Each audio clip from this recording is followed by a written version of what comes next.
Everyone, welcome to the fourth video lecture of vector. Vectors हमने basic tool for physics की playlist के अंदर ही रखा है और ये क्लास 11th और 12th के बच्चे दोनों के लिए बहुत हेल्पफुल होने वाला है। पिछली क्लास में हमने लॉ ऑफ वेक्टर एडिशन पढ़ा था और लॉ ऑफ वेक्टर एडिशन में हमने एक डायग्राम बनाया था कि जिसमें वेक्टर ए और वेक्टर बी के बीच में एंगल कितना था, थीटा। दोनों के बीच में एंगल थीटा था, लेकिन और हमने यहाँ पे रिजल्टेंट निकाला था। हमने यहाँ पे एक रिजल्टेंट वैल्यू भी निकाली थी। वो रिजल्टेंट क्या था? वो रिजल्टेंट था R square equal to A square plus B square plus 2ab cos theta, है ना। मैंने पहले ही बता दिया है कि मैग्नीट्यूड को कई बार सिर्फ लेटर से रिप्रेजेंट करते हैं और उसके साथ हम सिर्फ लेटर से रिप्रेजेंट कर सकते हैं। वैसे तो उसको मैग्नीट्यूड ऑफ वेक्टर ए के साथ ही रिप्रेजेंट किया जाता है, ठीक है। उसको मैग्नीट्यूड ऑफ वेक्टर ए के साथ ही रिप्रेजेंट किया जाता है,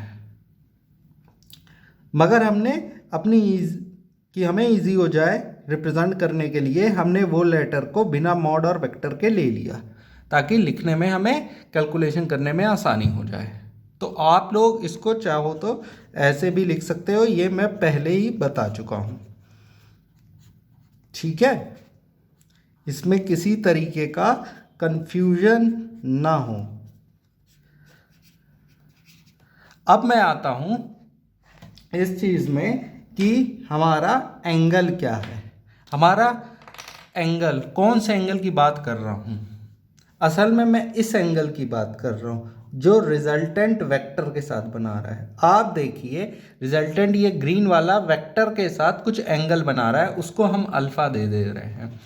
तो रिजल्टेंट, तो अगर आपसे क्वेश्चन में पूछे, अगर आपसे क्वेश्चन में magnitude what is the resultant vector, resultant vector के मैग्नीट्यूड के साथ डायरेक्शन पता करने को बोले, तो आपको tan अल्फा कैलकुलेट करना होगा, tan अल्फा फाइंड करना होगा। कब? अगर आपसे बोले to find direction of vector, direction of vector, direction of resultant vector, direction of resultant vector. जब भी आपसे ये निकालने को बोला जाए तो आप tan अल्फा को कैलकुलेट करेंगे, ठीक है। आप tan अल्फा को कैलकुलेट करेंगे। तो हम देखते हैं tan अल्फा को किस तरीके से कैलकुलेट किया जा सकता है। हम देखते हैं ट्रायंगल OBC में, हम देखते हैं कि ट्रायंगल OBC में, है ना, आपका एंगल BC, आपका एंगल C, जिसको हम BCO या एंगल OCB या फिर सिर्फ एंगल C भी रिप्रेजेंट करे, 90 डिग्री है, ठीक है। कितना है? 90 डिग्री। किस एंगल की बात कर रहा हूं मैं? ये एंगल की बात कर रहा हूं, ठीक है।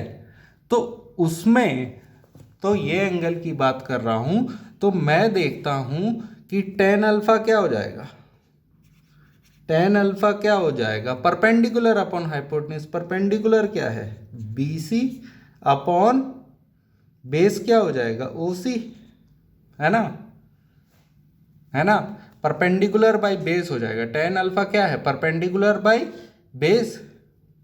तो बेस OC क्या है? OC क्या है? OA plus AC। क्या है? OA प्लस AC, है ना। तो BC आपको पता है BC कितना था? BC था, आपकी वैल्यू थी B साइन थीटा, ठीक है। BC क्या था आपका? BC तो आपका इक्विवेलेंट था AB साइन थीटा, जो कि वेक्टर B के बराबर था, तो B साइन थीटा था, है ना। और AC क्या था आपका? AC तो आपका था AB कॉस थीटा के बराबर, जो था A कॉस थीटा। क्योंकि वीडियो लेक्चर 3 में हम सारी चीज़ें लिख चुके हैं, इसलिए उसको दोबारा नहीं लिखेंगे। तो अगर मैं देखता हूँ कि tan अल्फा, आपका जो tan अल्फा है वो क्या हो जा रहा है, tan अल्फा क्या हो जा रहा है, BC, BC क्या हो गया, B sin theta. OA, what is OA? OA है magnitude of vector A. OA क्या है, मैग्नीट्यूड, OA क्या है, मैग्नीट्यूड ऑफ वेक्टर ए, जो कि A के बराबर है। ठीक है, तो OA प्लस AC जब मैं लिख रहा हूँ, है ना, OA प्लस AC, सॉरी यहाँ A को मैंने गलत लिख दिया है, ये A नहीं, ये B cos थीटा है। ठीक है, तो AB क्योंकि B के बराबर है ना, तो OA आपका हुआ A plus B cos theta. तो ये वैल्यू, ये जो tan अल्फा है, ये डायरेक्शन बता रहा है रिजल्टेंट वेक्टर का। ये जो ग्रीन वाला वेक्टर है उसका वेक्टर A के साथ क्या एंगल बन रहा है, वो किस डायरेक्शन में जा रहा है, वो tan अल्फा बता रहा है। तो यहाँ जा करके हमारा लॉ ऑफ वेक्टर एडिशन का डेरिवेशन कंप्लीट होगा। तो इस चीज को आप नोट कर लीजिए। ठीक है, अब ये भी पता चल गया कि रिजल्टेंट का मैग्नीट्यूड क्या है और उसका डायरेक्शन क्या है। डायरेक्शन क्या है, tan अल्फा। ठीक है, फिर से रिपीट कर रहा हूं मैं, अल्फा मतलब रिजल्टेंट वेक्टर, वेक्टर के किस डायरेक्शन में जा रहा है, रिजल्टेंट वेक्टर का डायरेक्शन क्या है, वो tan अल्फा हमें बताता है। तो क्वेश्चंस में जब आता है डायरेक्शन निकालने, तो आपको असल में tan अल्फा कैलकुलेट करना रहता है। ठीक है, अब इसी का जैसे triangle law of vector addition है, वैसे एक और है parallelogram law of vector addition. इसमें ज्यादा फर्क नहीं है। ठीक है, क्यों नहीं है वो भी हम देख लेते हैं। तो अगर हमारे पास दो एंगल हैं, दो वेक्टर हैं, ठीक है, एक है ये वेक्टर ए और सेम है ये है वेक्टर बी। ठीक है, फॉर एग्जाम्पल ये है वेक्टर बी, तो दोनों के बीच में का रिजल्टेंट निकालना है। तो हम किस तरीके से निकालेंगे, हम किस तरीके से निकालेंगे, इसको, इसके टेल को इसके टेल के साथ फॉर एग्जाम्पल मैंने ज्वाइन कर दिया, तो ये हुआ वेक्टर ए और ये हो गया हमारा वेक्टर बी। ठीक है, तो अब ये दोनों के बीच का जो एंगल है वो हो गया हमारा थीटा। ठीक है, ये दोनों के बीच का एंगल हो गया थीटा। हम सेम एंगल ले रहे हैं जो हमने लॉ ऑफ वेक्टर एडिशन में लिया था। अब अगर मेरे से कोई बोलता है कि आप इन दोनों के बीच का रिजल्टेंट ड्रॉ करके बताओ, तो इन दोनों का रिजल्टेंट वेक्टर अगर आपको ड्रॉ करना है, तो मैं क्या कर रहा हूं, मैं ले रहा हूं इसको एक पैरेललोग्राम कंस्ट्रक्ट कर दे रहा हूं। तो पैरेललोग्राम में क्या होता है, अपोजिट साइड इक्वल भी होती है और पैरेलल भी होती है। तो ये सेम वेक्टर यहां ड्रॉ कर देना है, तो इसको मैं इस तरीके से ड्रॉ कर दे रहा हूं, वेक्टर ए को यहाँ ड्रॉ कर दे रहा हूँ। क्योंकि वेक्टर स्पेशियस होते हैं उसको कहीं भी ड्रॉ कर सकते हैं, ये भी मैंने आपको बता दिया है। अब ये जो ब्लू वाला वेक्टर है उसको मैं यहाँ ड्रॉ कर दे रहा हूँ। ठीक है, उसको मैं यहाँ कर दे रहा हूँ। तो जो इस पैरेललोग्राम का डायगोनल होगा, जो इस पैरेललोग्राम का डायगोनल होगा वो इसका रिजल्टेंट वेक्टर होगा। ठीक है, diagram of diagonal of a parallelogram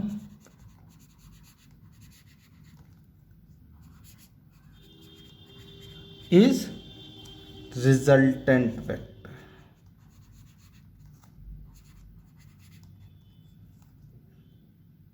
of vector A and vector B. Vector A और वेक्टर बी का रिजल्टेंट है, ठीक है। और अगर मैं ये बोलूं कि आपको डायरेक्शन निकालना है, जैसे अभी हमने बीच में निकाला था, तो अल्फा एंगल आपका बताएगा, तो वो अल्फा एंगल क्या होगा, ये रिजल्टेंट एंगल इसके साथ कितना एंगल बना रहा है, अल्फा एंगल बना रहा है, ठीक है। तो अगर मेरे को इसमें रिजल्टेंट निकालना हो तो मैं किस तरीके से निकालूंगा, देखिए पूरी की पूरी प्रोसेस नियर अबाउट सेम है, बस इसमें क्या हुआ था, वहाँ हमने क्या पढ़ा था कि अगर जैसे ये ग्रीन हमारा वेक्टर जो ए है और वहाँ जो वेक्टर बी था, मैं यहाँ इसको ड्रॉ कर दे रहा हूँ, ये वेक्टर ए है ना, और यहाँ पे वेक्टर बी था, तो इसका रिजल्टेंट मैं इसको मानता था कि थर्ड साइड जो टेल से इसके एंड तक हो, ठीक है। और इसका मैंने रिजल्टेंट निकालने के लिए क्या किया था, इसका रिजल्टेंट निकालने के लिए मैंने यहाँ पे परपेंडिकुलर ड्रॉ किया था। परपेंडिकुलर कहाँ पे ड्रॉ किया था, इस वेक्टर ए के एक्सटेंशन पे, इस वेक्टर ए के एक्सटेंशन पे। तो ये आपका रिजल्टेंट वेक्टर हुआ, और रिजल्टेंट वेक्टर को मैंने फिर निकाल लिया था, इस ये वैल्यू, क्योंकि ये एंगल मेरा थीटा था जो ए और बी के बीच का भी एंगल है, कैसे था ये भी मैंने बताया है। तो चूंकि ये ग्रीन वाले का जो लेंथ है वो है बी कॉस थीटा, ये ऑरेंज वाले का लेंथ है बी साइन थीटा, तो यहाँ से मैंने पाइथागोरस का इस्तेमाल करके यूज करके मैंने कैलकुलेट कर लिया था। सेम चीज अब यहाँ पे भी है, आप देखेंगे कि अगर आप वो वेक्टर ए देख रहे हैं, ये वेक्टर बी को मैंने यहाँ पे फिर से ड्रॉ कर दिया है। आपको सिर्फ क्या करना है कि आपको इस वेक्टर यहाँ पे परपेंडिकुलर ड्रॉ करेंगे, कोई डिफरेंस नहीं है, यहाँ पे परपेंडिकुलर ड्रॉ करेंगे और ये वेक्टर ए का एक्सटेंशन होगा, ठीक है। तो है ना, यहाँ एक्सटेंड कर देंगे। अब क्योंकि ये आपका एंगल 90 डिग्री है, ये आपका एंगल 90 डिग्री है ना, और ये हो जा रहा है आपका ओ ए और बी, है ना, ये डी।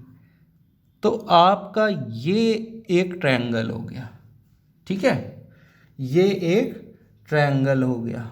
मैं इसको बी दे देता हूँ, सॉरी ये ओ बी है, इसको आप ई ले लीजिए। तो अगर आप इसको, आई एम सॉरी, यहाँ पे थोड़ा स्केच पेन के कारण प्रॉब्लम हो गई, लेकिन हम सॉल्व कर लेंगे। कैसे, ट्रायंगल आप देखोगे राइट एंगल ट्रायंगल है आपका राइट एंगल ट्रायंगल है आपका ओ ई डी, है ना, और ओ ई स्क्वायर, ठीक है। आपका ये ध्यान से देखिए, ये ट्रायंगल है ओ ई डी, तो ट्रायंगल ओ ई डी इस तरीके से आपका राइट एंगल ट्रायंगल बन रहा है ओ डी ई, और इसमें बीच में आपको ये ए मिल रहा है, ठीक है। ये एंगल आपका अल्फा है, ये एंगल आपका अल्फा है, ठीक है। और क्या है, ई डी परपेंडिकुलर है ओ डी के, ठीक है।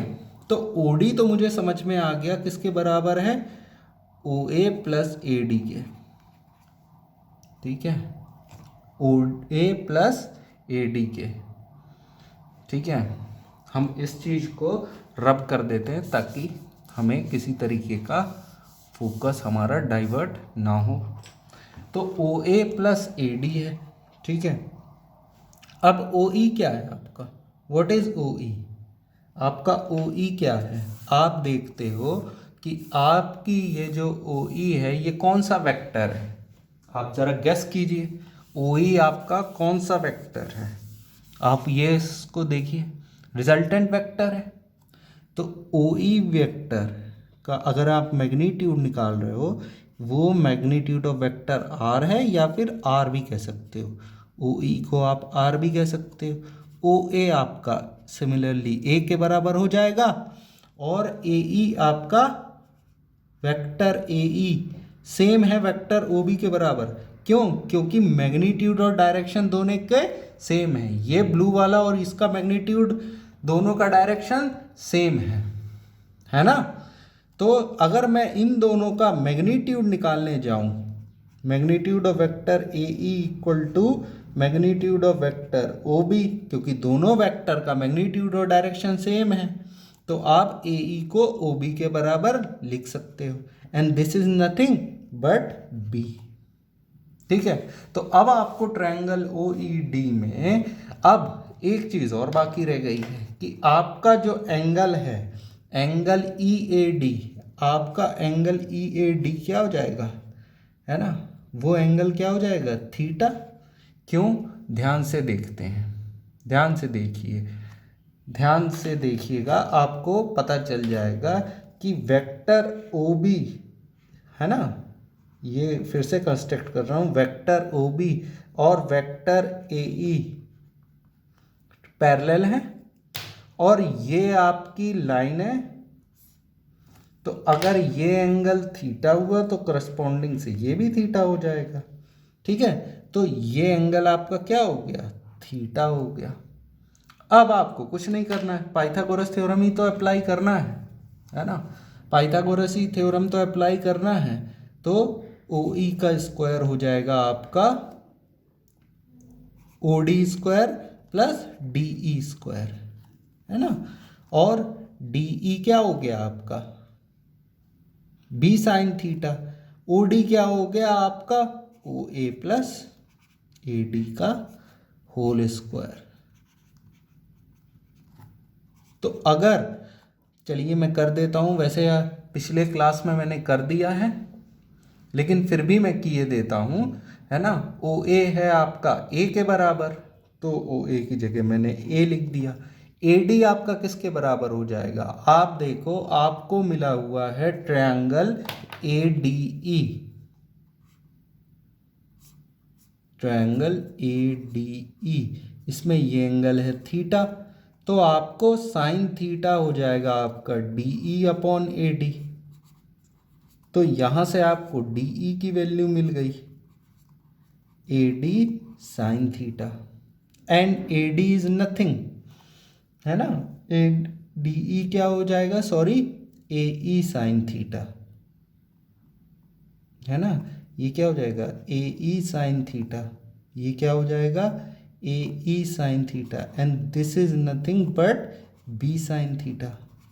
सिमिलरली कॉस थीटा आपका क्या हो जाएगा ए डी बाई ए ई, है ना, ए डी बाई ए ई। तो आप ए डी अगर कैलकुलेट करोगे तो वो हो जाएगा बी कॉस थीटा। तो ए डी आपका हुआ बी कॉस थीटा और ये हो गया बी साइन थीटा का होल स्क्वायर। तो जब आप इसका ओ ई, ये रिजल्टेंट आप कैलकुलेट कर रहे हो, तो आर क्या हो गया आपका, रिजल्टेंट क्या हो गया, A square plus B square plus 2ab cos theta whole का पावर हाफ। आपको रिजल्टेंट सेम हुआ जो triangle law of vector addition में हमने फाइंड किया था। ठीक है, जो हमने triangle law of vector addition में फाइंड किया था।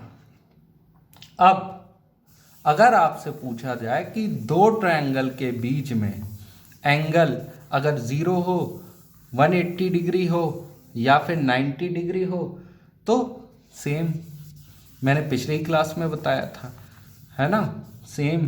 तो आप देखोगे कि अगर मैं थीटा 90 रख देता हूँ, मतलब दो वेक्टर आपस में परपेंडिकुलर हैं, वेक्टर ए ऐसा है और वेक्टर बी इस तरीके से है, दोनों के बीच का एंगल 90 डिग्री है, तो रिजल्टेंट हो जाएगा रूट अंडर ए स्क्वायर प्लस बी स्क्वायर के। अगर दोनों के बीच में एंगल थीटा 180 डिग्री है, मतलब आपका एक वेक्टर ऐसा है और एक वेक्टर अपोजिट है तो दोनों के बीच में रिजल्टेंट क्या हो जाएगा, a माइनस बी। मतलब जो रिजल्टेंट वेक्टर होगा वो पहले वेक्टर से छोटा होगा, ठीक है, अपने दोनों वेक्टर से छोटा होगा। अगर थीटा 0 डिग्री है, मतलब दोनों वेक्टर की डायरेक्शन एक है, तो आपका जो रिजल्टेंट वेक्टर होगा वो होगा a प्लस बी। मतलब इससे दोनों वेक्टर से क्या हो जाएगा, बड़ा हो जाएगा, ठीक है। तो आपको बिल्कुल भी इस बात की चिंता नहीं करनी कि आप triangle law of vector addition या parallelogram law of vector addition को फॉलो करोगे। पैरेललोग्राम में सिर्फ उसका ये अंतर आ जाता है कि डायगोनल ही दोनों वेक्टर का, अगर आप पैरेललोग्राम बना देते हो तो दोनों पैरेललोग्राम का जो डायगोनल होता है वो रिजल्टेंट होता है। वेक्टर में एडिशन में हमने देखा था कि अगर आप दोनों वेक्टर को के टेल को हेड से कंबाइन कर देते हो और फर्स्ट की टेल से जो ट्रायंगल का एक थर्ड साइड है वो आपका रिजल्टेंट बनता है। दो साइड को अगर आप ज्वाइन कर देते हो तो थर्ड साइड, पहले थर्ड वेक्टर, दो वेक्टर को अगर आप ज्वाइन कर देते हो, वेक्टर ए और वेक्टर बी को इस तरीके से ज्वाइन कर देते हो तो ट्रायंगल का थर्ड वेक्टर जो पहले के टेल से दूसरे के हेड तक जाएगा वो हमारा रिजल्टेंट वेक्टर होता है, ठीक है। तो आपको ये चीज़ क्लियर होगी कि किस तरीके से आपका दोनों थ्योरम एक जैसे हैं, बस हल्का सा डायग्राम में अंतर आ जाता है। आपका लॉ ऑफ वेक्टर एडिशन पूरी तरीके से ख़त्म हुआ है। अब हम इसके आगे रेजोल्यूशन ऑफ वेक्टर पढ़ने वाले हैं, और रेजोल्यूशन ऑफ वेक्टर पढ़ने के बाद आप डॉट प्रोडक्ट और क्रॉस प्रोडक्ट भी पढ़ेंगे, और उसके बाद हम इस टॉपिक के क्वेश्चंस को सॉल्व करना चालू कर देंगे, ठीक है। Thank you.